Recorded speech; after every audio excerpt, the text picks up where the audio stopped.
Almost a year ago, you were sitting in this exact same studio. I interviewed you then. Didn't really know you, but I wanted to, support a progressive candidate in the race.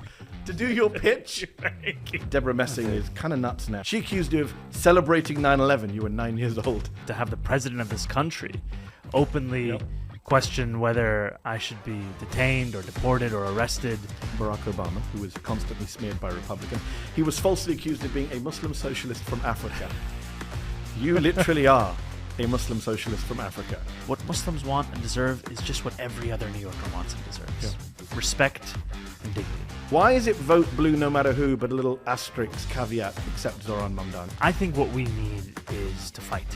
Is the plan still to arrest Benjamin Netanyahu if he comes to New York City with Donald Trump as his human shield? We are a city that believes in international law. We are speaking about someone who has perpetrated a genocide of Palestinians.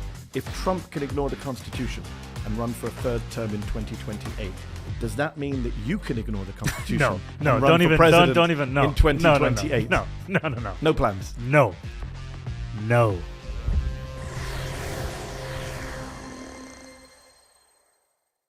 He's the man of the moment here in New York City. He's the Democratic mayoral candidate and leading in the polls, though you might not know it if you listen to Democratic Party leaders who still refuse to endorse him on the most spurious of grounds. Yes, Zohran Mamdani is promising a hugely popular and progressive set of policies on housing, transportation, childcare, while facing down oligarchs, Islamophobes, and AIPAC. So, can he win and can he deliver? Joining me now is the man himself, Zohran Mamdani. Welcome to Mehdi Unfiltered. It's lovely to be back. So, almost a year ago, you were sitting in this exact same studio. I interviewed you then. I'm guessing you were about 1% maybe in the polls. If we round up, you were new to the campaign. Thereabouts. I didn't really know you, but I wanted to, support a progressive candidate in the race. Do an interview, give you a chance to do your pitch. Thank you. I didn't think you were going to win. I want to be very honest. I did not think you were going to be. You won. Since then, you won big. You won a landslide in the primary. You're now the front runner in the mayoral race. Did you think you could win when you launched that campaign? I thought we had a chance. I thought it was a very, very small chance, but I thought we had a chance nonetheless. Okay, good. You believed in yourself. I did. Then you win this primary, the Democratic primary, a landslide against a former governor. What was it like that night to win and to get a call from Andrew Cuomo conceding? What did he say to you? What did that feel like? That was the moment where I realized it was actually, in fact, over. Getting that phone call from him and also learning that Andrew Cuomo himself was capable of grace, which is something that I hadn't seen or known through the campaign or through much of his political life. And yet he called and congratulated me, said that it was our night, that we had run a great campaign. And I told him that it was my desire in the weeks and months to come to unite the party. And he asked if he could share with the world that we had spoken. He had congratulated me. I said, absolutely. Did he say he was out of the race? He didn't. Okay. He didn't. And clearly he's back. Clearly he's back, Yeah. Although not where he wants to be. After that primary election, almost overnight, you became one of the most famous politicians in America. You were known for doing these on-the-street videos, and I saw one video you did shortly after the election where you couldn't do it because people kept stopping you. There were cars stopping, cyclists stopping to take pictures with you, which is lovely. But obviously there's a dark side to that fame. A lot of hate came with the love, especially from the moment you win. A lot of conservatives went crazy. The reactions were insane. I don't know if you ever watched Will and Grace growing up. Yeah. I did. Deborah Messing is kind of nuts now. And she accused you of celebrating 9/11. You were 9 years old on 9/11. I'm not sure if you were celebrating at 9. The late Charlie Kirk called you a Muslim Maoist. One Republican congressman called for you to be deported. Another said you were going to set up a caliphate in New York. Another, Marjorie Taylor Greene, tweeted out an AI image of the Statue of Liberty covered in a burqa. What was it like for you and your family to have to deal with that kind of hate, anti-Muslim bigotry? How much security do you have now? People keep asking me, is he safe?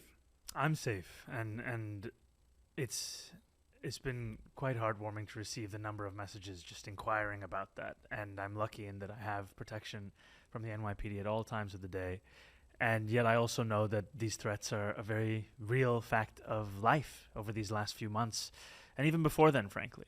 But what we've seen since the election, I mean, to have an actress of a show that I used to watch accuse me as a child of celebrating 9/11, it's not simply absurd, it's also just deeply saddening to see where the discourse has reached in this country and the way in which Islamophobia has been normalized. Yep. And to see, not just calls for deportation from congresspeople whose names I didn't know before, but to have the president of this country openly question whether I should be detained or deported or arrested. It speaks to the ways in which not only are so many of the Republican Party's biggest names terrified of my candidacy by virtue of my identity or ideology, but frankly, the most scary thing for them is the prospect that we in fact deliver on the very agenda which many of them shared when they spoke about lowering the cost of living. And that contrast is what scares them the most. But of course, as I think it was Toni Morrison who said racism is a distraction and Islamophobia is a form of racism. Last week, a Texas man was arraigned on a 22-count indictment for aggravated harassment, making terroristic threats against you. He allegedly told you to go back to Uganda and said, "I'd love to see an IDF bullet go through your skull," in a written message. He also left a disturbing voicemail for you, which I think we can play part of if we can play that clip. "Hey, Zohran, you should go back to Uganda before we shoot you in the head. That's where your whole family too. All right, you piece of shit Muslims don't belong here. Not compatible with our Western values. So stop doing your anti-Semitic rhetoric. Shut the up and get the out of there." You Muslims don't belong here. You're not compatible with Western values. That's pretty much what mainstream Republican politicians have been saying about you, without the death threats, but the same Islamophobic rhetoric. What were you thinking when you heard that? The first thing was a concern for my team. Yeah. You know, these are threats that are made to me, but they are threats made through my district office and phone calls that would otherwise be time spent where my constituent services director is helping a resident of Astoria in Long Island City with whatever issue they're facing in their lives. And instead they have to pick up the phone and hear someone from the other side of the country, whether it be live or through a voicemail, threatening to kill me, threatening to kill my wife, threatening to kill those that I love, those that I work with. And these threats, they are not only wishes for an IDF bullet to go through my skull, but also threats to blow up my car. And, you know, I do not own a car. And yet I know that these kinds of threats are indicative of what people, the lengths people are willing to go to enact a vision of this country that has no room for so many of us, whether you or I, or so many of us who call this country home. At a time when Republicans in lockstep are saying that all political violence comes from the left, just ignoring the kind of threats to people like yourself and Ilhan Omar and others get. And not only ignoring the threats, but also ignoring the facts of a lot of this violence that has preceded this moment, right? There is no monopoly on political violence, and yet what we know is to see in this moment, at a time when we are really on the precipice as a nation, that the president and leading members of his own party are using it as a justification to repress dissent and to try and describe anyone that seeks to stand in opposition to their agenda as being an example of what this country needs to leave in the past. It is part of what fuels this kind of rhetoric and these kinds of threats. Yes, it does. So there's the threats, which are really bad. And then there's just the general, how do we deal with a Zohran Mamdani, guy we don't really know, foreign name, funny name? People don't know what to do with your name. I want to play a very brief clip of people trying to say your name. Please. The president reserves the right to get involved in races or not get involved in races, although he has gone as far to say he absolutely does not want to see Zemdami. Zohran Mamdani. His name is Zohran Mamdani. Yeah! Mr. Mamdani is very good on Twitter and with videos, but he actually produces nothing. The name is Mamdani, Mamdani. You should learn how to say it because we got to get it right. Even your allies struggle to get it right. I noticed in that video. It is a work in progress. It's a work in progress? It's a work in progress. But I think what I take offense to is not someone's initial mispronunciation of my name. Yeah. What I take offense to is the repeated intentional mispronunciation. Like Andrew Cuomo. This is someone who has made it a part of his politics to deny even the basic modicum of dignity to me as someone who is running in the same race. And I think what is so troubling is not what it means for me as an individual, but it's the fact that this is the experience of so many. Yep. You know, I went to Jummah prayers recently, and I asked congregants, uncles and aunties who were there to raise their hand if they've ever had to deal with a coworker who's intentionally mispronounced their name time after time, and so many hands rose. And it speaks to the ways in which there are so many of us who are seen as if we are forever others. And what Andrew Cuomo does with his platform, and has done for many years, is to paint a very narrow understanding of who gets to be New York and who gets to belong in the city. Not him. He didn't even live here for a while. Liking this video? Then don't just watch. Hit like, share, and subscribe. And tap the bell so you never miss a video or live show. But if you want early access to exclusive content, then you have to head to zeteo.com and subscribe now. You'll be supporting fearless, independent journalism. Westchester's very own. We had another popular Democrat with a funny name, Barack Obama, who was constantly smeared by Republicans. He was falsely accused of being a Muslim socialist from Africa. You literally are a Muslim socialist from Africa. They wanted it, they got it. They wanted it. The odds are stacked against you based on being a Muslim socialist from Africa, and yet you've come out on top in the primary vote. You're leading in the polls. You're leading in some polls with Jewish voters as well. I know we're not supposed to talk about identity politics these days, but how much will winning in November, you winning and becoming mayor, how much will that change the way America looks at immigrants and Muslims? You know, I can't predict the meaning for this country at large, but I can tell you that I have been immensely moved just by seeing what it means to so many across this city, and especially the notion amongst youngest New Yorkers that they could be anything, because there has been a long time in our city politics where many, whether Muslim or South Asian or many of other immigrant backgrounds, if they desire a job in city politics, if they want to work in City Hall, they're often made to feel as if the only job they could have is one that has their religious or racial identity in the title of the job. Yeah. That's as far as you can go. And what we're showing in this city is that what Muslims want and deserve is just what every other New Yorker wants and deserves. Yeah. Respect and dignity. And these are the things that are possible for each and every New Yorker if we just have a leader who's willing to deliver on that. One thing you and I have in common is that Donald Trump's allies, Laura Loomer in my case, Andy Ogles in your case, have publicly called for us to be denaturalized and deported. We can laugh about the ridiculousness of this rhetoric, but how dangerous is it that it's now become normalized on the right? I don't remember this in the Trump's first term, to just look at any foreigner and go, deport them.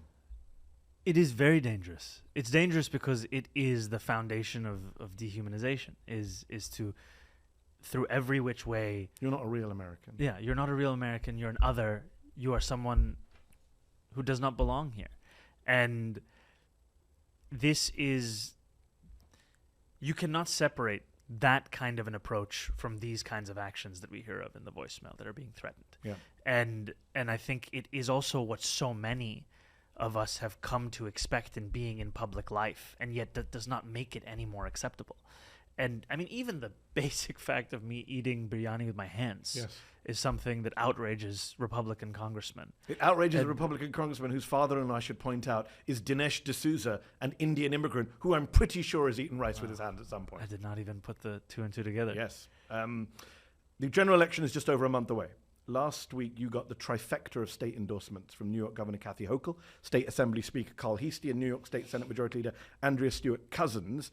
Yet Senator Kirsten Gillibrand, who falsely claimed that you talked about global jihad and then she had to privately apologize to you, she still hasn't endorsed you. Neither has House Minority Leader Hakeem Jeffries, Senate Minority Leader Chuck Schumer. They keep saying they're going to have more meetings with you. I don't know how many meetings you need to have with Chuck Schumer. I don't know what's going on in the previous ones. And yet these are the same Democratic politicians who push vote blue no matter who. Why is it vote blue no matter who, but a little asterisk caveat except Zohran Mamdani? Why do you think that is? I can tell you that for most New Yorkers who have been engaging with this race, we've seen them join this coalition since the primary. And I think there are many of whom who have, joined this coalition as Democrats, and they've joined it because they're proud to support the Democratic nominee in the general election. But what I've also found is that beyond this party ideology, there is a deep desire for an affordability agenda. And that extends to Republicans, it extends to independent voters, it extends to unaffiliated voters. And it extends to them because of the fact that your landlord does not care about your politics on the first of the month. You have to pay your rent.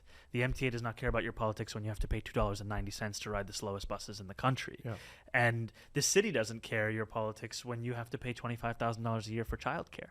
And so I've found that as much as there is this focus on party politics, that what I've found from New Yorkers is a focus on whether their city can actually be affordable. No, I understand that. And I was going to say, do you even need their endorsements? You know, I welcome any and all endorsements, and I'm also very excited about the campaign that we've built. Okay. And the fact that right now we are tied on Staten Island in leading that race across a citywide poll. And what we see is that the ceilings that have been imposed on us time and time again, you know, whether it was in this very interview where you thought that 1% was that was the ceiling. in my head. I never said you couldn't win. I just thought it. Here we are. But I noticed you didn't answer my question. Why is there an asterisk on? I mean, AOC's made this point. She's like, this is very dangerous to the Democratic Party. If you tell everyone, whenever it's a centrist candidate, you got to get behind them. But when it's a progressive, you don't. Come 2028, when there's a centrist on the ballot for president, a lot of progressives say, well, why should we? You guys never endorse Zohran. That is dangerous, is it not? Look, to have a double standard when it comes to endorsements? I think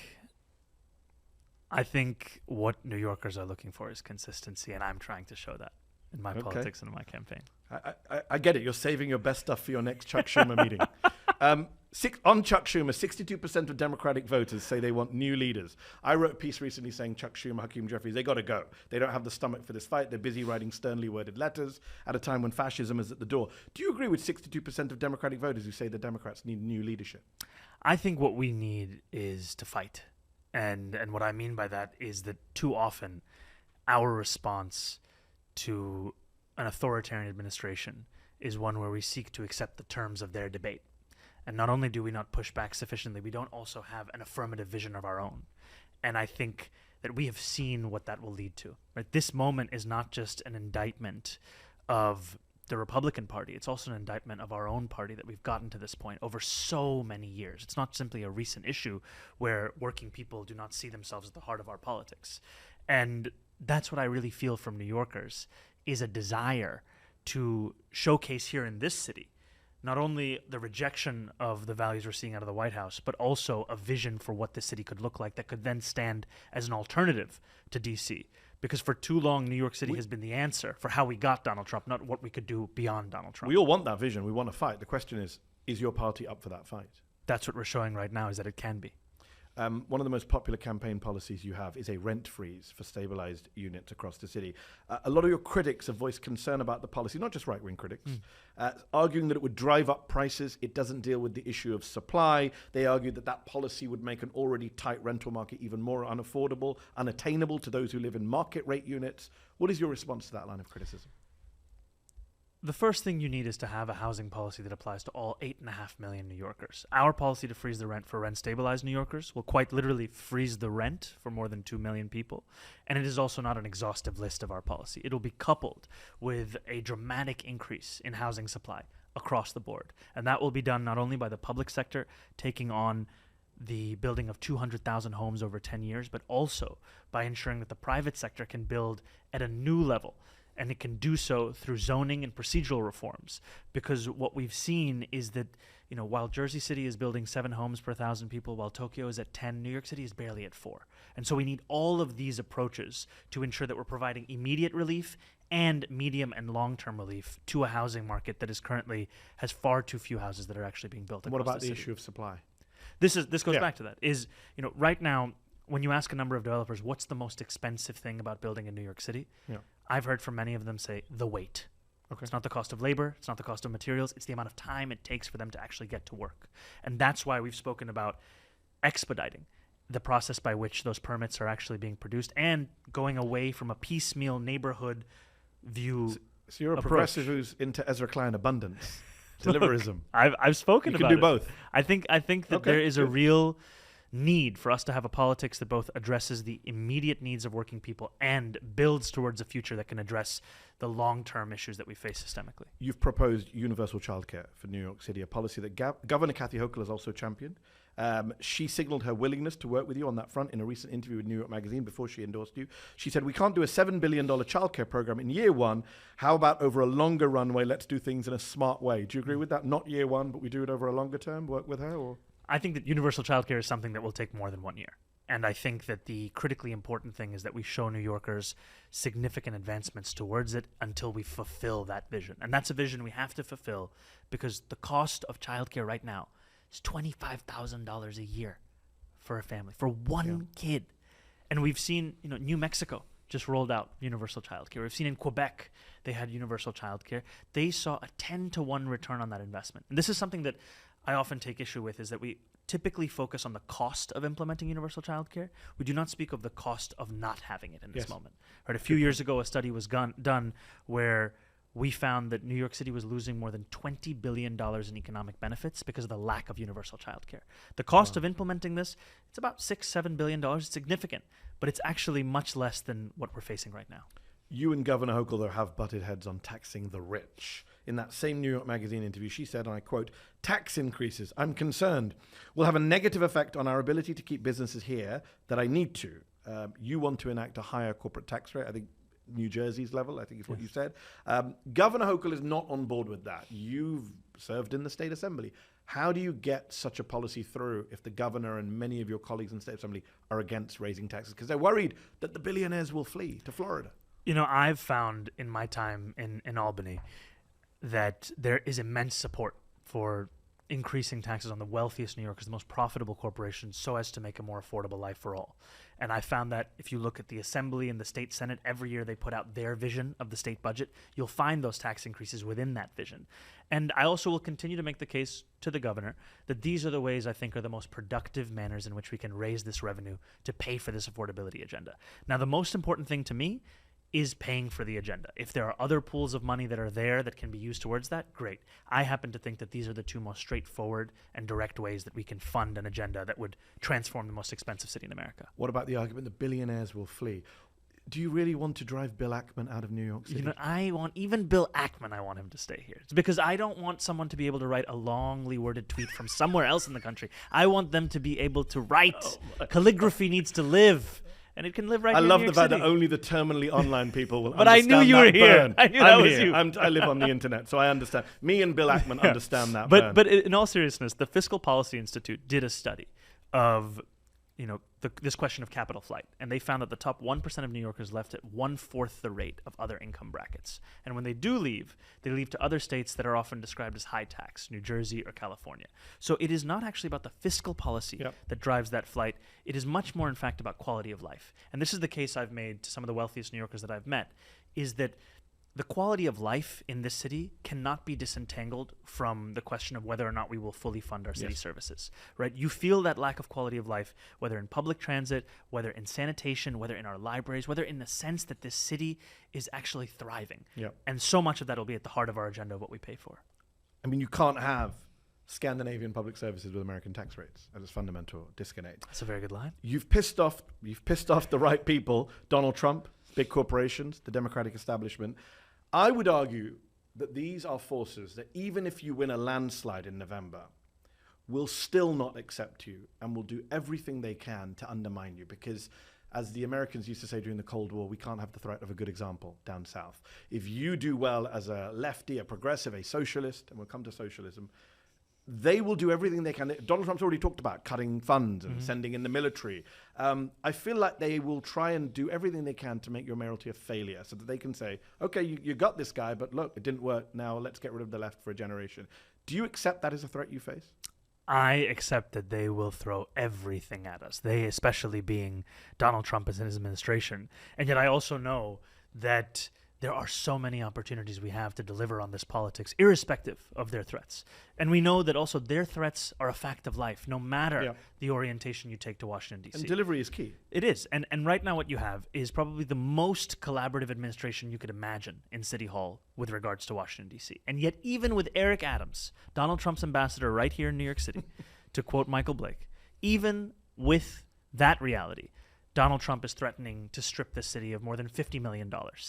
Even with that reality, Donald Trump has taken $80 million out of a Citibank account. And so we see that this raiding of funds, this detaining and deporting of New Yorkers as young as 6 years of age, a girl in Queens, right? This is what we're speaking about. This is with all of that collaboration. So we know that, in fact, we have very little to gain from continuing down this path, a path that Andrew Cuomo himself is showing himself amenable to with his phone calls to Donald Trump about this race. And so the question is then, what could we win if we were willing to fight for this city? By the way, the S word is thrown around a lot. You self-define as a socialist, a word that scares a lot of Americans. How would you define your socialism?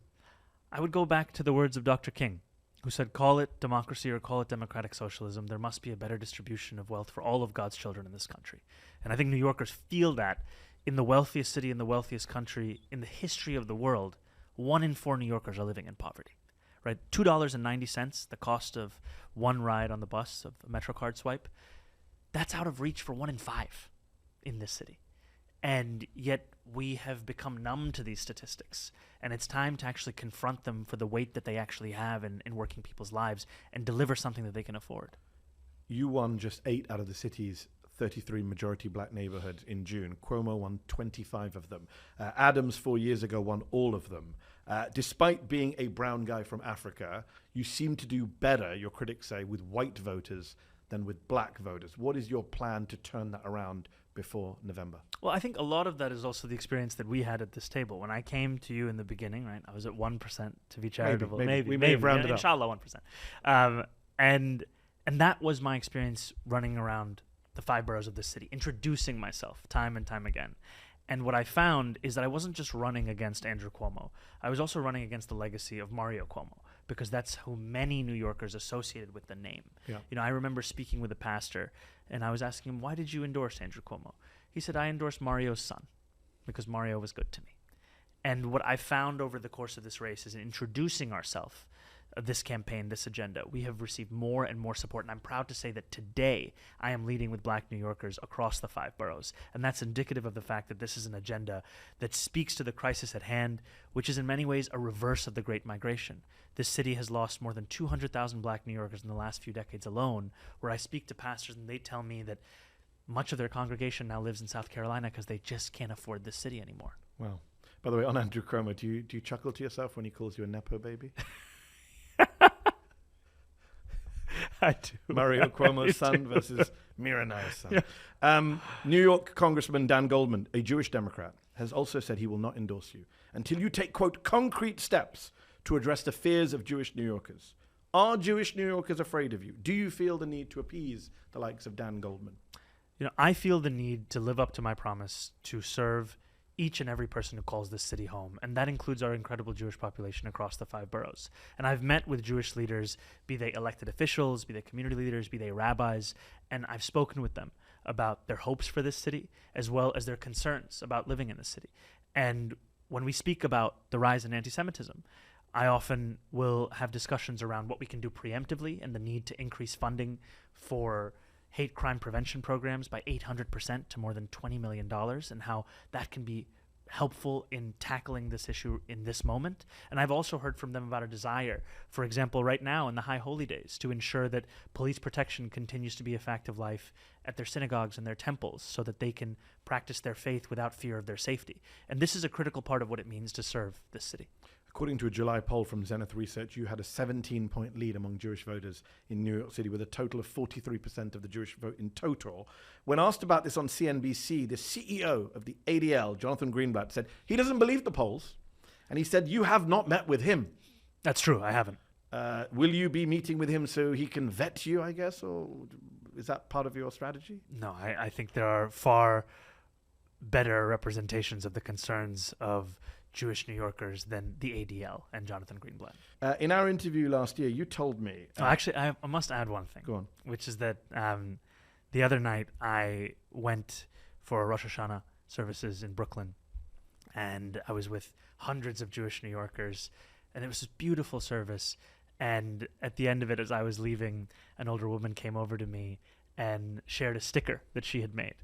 And it was a photo of a bagel, and it said, "Reject the smear campaign, join the schmear campaign, Jewish New Yorkers for Zohran." And that's wonderful. And I loved it, and I wanted to share that. That's congratulations to that lady if she's watching. Great poster. In our interview last year, you told me that if Israeli Prime Minister Benjamin Netanyahu were to visit New York City, you would arrest him because the ICC has arrest warrants out for him, the International Criminal Court. Netanyahu was asked about what you'd said to me during his most recent White House visit. Let's play a clip of both. Zohran Mamdani, Democratic socialist in the vocal critic of Israel and of yourself, and has said he would arrest you if you came to New York City if he was mayor. Is that something you take seriously, or are you concerned about that? Do you have a response to that? No, I'm not concerned about that. I'll get him out. So we'll see you in New York next year? Oh, well, look, I'm going to come there with the President Trump, and we'll see how do you know who the mayor will be? I don't know that. Do we know that? He's going to be very fine, and who knows? We don't know who the mayor's going to be yet.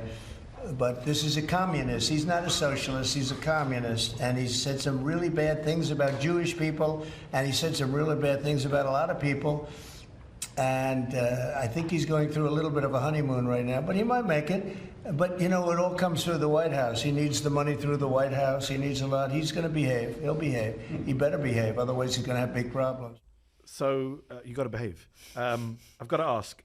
It's very funny, though. Netanyahu was like, well, I'm going to go with my big brother. Donald Trump's going to come with me. Is the plan still to arrest Benjamin Netanyahu if he comes to New York City with Donald Trump as his human shield? Look, I think I want to just first give us the context of this, right? Oftentimes, this is described as if it is a matter of opinion, a personal assessment. We are speaking about someone who is facing a warrant from the International Criminal Court, someone who has perpetrated a genocide of Palestinians for close to 2 years. And every hour for that time period, a Palestinian child has been killed by the Israeli military. And this is something that has shocked the conscience of so many across the city, across this country, across the world. And I hear about it from New Yorkers everywhere. I hear about it when I take the train. I hear about it when I'm walking on the street. I hear about it when I'm speaking about our affordability agenda. And I hear about it because it is an affront to any kind of universal belief in the sanctity of humanity, of justice, of safety. And I also hear about it because there is a deep shame and anger and a horror at the fact that we as Americans are complicit in this. You know, I think Graham Plattner put it best when he recently said, our taxpayer dollars should be building schools and hospitals in this country, not bombs to destroy them in Gaza. And there is that deep sense of the contradiction in our politics. So you as mayor of New York want to hold him to account. And that is the importance of this city, is to showcase a model of what politics could be, and to showcase that we are a city that believes in international law. Now, look, to be clear, I'm going to operate within the bounds of the law. I'm not Donald Trump seeking to create my own, legal system as I make my own decisions. And yet I think it is also important to say that the time of not only tolerating but celebrating Benjamin Netanyahu in this city from those in leading political positions, including the mayor, the time of looking at Benjamin Netanyahu coming to this city and then making military decisions from this city to kill civilians, that time has to come to an end. Because New Yorkers, at the very least, want to bring an end not only to this genocide, but also to the complicity we have in the violation of international law. You have Eric Adams hosting Benjamin Netanyahu, proudly say, I'll host you this week at the UN. You're also up against Andrew Cuomo, a guy who many people forget volunteered to represent Benjamin Netanyahu at the International Criminal Court, said, I will be your lawyer. And now he's running away from that. Did a recent interview with the New York Times. He said the war in Gaza is horrific, that it should come to an end. He even said, I never stood with Bibi. There are Google images will literally show that statement is false. Do you buy that distancing by Cuomo, or has he just noticed that the Democratic base is not pro-Israel anymore? The only thing that Andrew Cuomo seems to believe in is his own ambition. There are no convictions, there are no deeply held beliefs beyond that. And we've seen that with his continuing shift on the question of Israel and Palestine and whether or not international law is something to be respected. And to tell New Yorkers that he has nothing to do with Bibi when he volunteered and proudly shared with the world. It was not something that was discovered. It was something that he shared publicly. It just shows how little he thinks of us and our ability to actually remember. And I think that speaks to his politics at large, where he thinks that none of us remember his record. None of us remember why he is the former governor. And yet, or why he's the disgraced former governor, as the phrase goes. There's a reason for that. Exactly. Just on that, does it frustrate you that the media has spent so much time asking you about this or that statement that you have never used yourself, but I don't see them asking Andrew Cuomo about representing a wanted war criminal? I do think it's a question that deserves to be asked more of him because of the fact that it goes against what so many New Yorkers want in their leadership, right? We want, first and foremost, someone who will focus on this city, someone who will deliver for the people of this city. And we also want a politics that's consistent. And to look at Benjamin Netanyahu and say that the best use of my time is to defend him from the International Criminal Court, Yes. it shows how little you think of New Yorkers and how little you think of any beliefs in humanity. I've got to ask, we're wrapping up, I've got to ask, I know you're not just a Muslim, you are a Shia Muslim. I believe you're also a Khoja Shia Muslim. Yes. This People say, I've heard you're anti-business. Have you ever met an anti-business Khoja? Well, Khojas are famous for trade and commerce and business. They're also famous for their punctuality. So as Khoja mayor of New York, are you going to ensure the buses run on time? Yes, there's going to be KST, Khoja Standard Time. Okay, so that's for the New Yorkers who don't know about Khojas, you're welcome to a new world of everything being on time and no delays. I also got to ask before we finish, you were obviously once the rapper Young Cardamom. Yes. And you said to me last year when we spoke, I asked you, I said, is it harder to run for mayor or do a mixtape? And you said mixtape. Do you still feel that way? I still feel that way. You still feel that way a year later? All the crap you've gone through. Let me tell you, when you are the opener to the opener to the opener to the opener to the opener to the main act, there is a different level of difficulty in motivating yourself for that moment. This is a very difficult job that I have right now, and I'm running to have as the next mayor of this city, but it's also a joy and an opportunity to serve the city that I love, and I can't wait to do it. And on Joy, you did this big scavenger hunt. Yes. I've never seen a candidate Where were do. you? I was in Washington, D.C. I'm not a resident of New York City. But okay, I'll come for the next one. My question is, when you're mayor, do we expect more fun and games? Is that part of the mayoral platform? There has to be room for joy in our politics. There has to be room for joy in the city. And none of it to elide over the struggle of what it takes to be a New Yorker. But life cannot just be struggle. And whether it's a scavenger hunt, whether it's enjoying the World Cup, we have to ensure that these things are within reach of New Yorkers, not things that they're priced out of. Last question. If Trump can ignore the Constitution and run for a third term in 2028, does that mean that you can ignore the Constitution no, and run for president don't even, no. in 2028? No. No plans? No. Okay. Period, no. Yeah, you're going to respect the Constitution there are many on a foreign-born American yes, running for president. I'm going to respect the Constitution for everything, and especially me staying purely focused on New York City. I think that's the answer that New Yorkers want to hear. Zohran Mamdani, thank you for coming on the show again. Real this pleasure. time, way ahead in the polls. It's great to be back for my second pity interview. Did you like this video? Don't forget to subscribe to this YouTube channel and turn on notifications. For exclusive content and to support our independent, unfiltered journalism, head over to zeteo.com. Your support matters.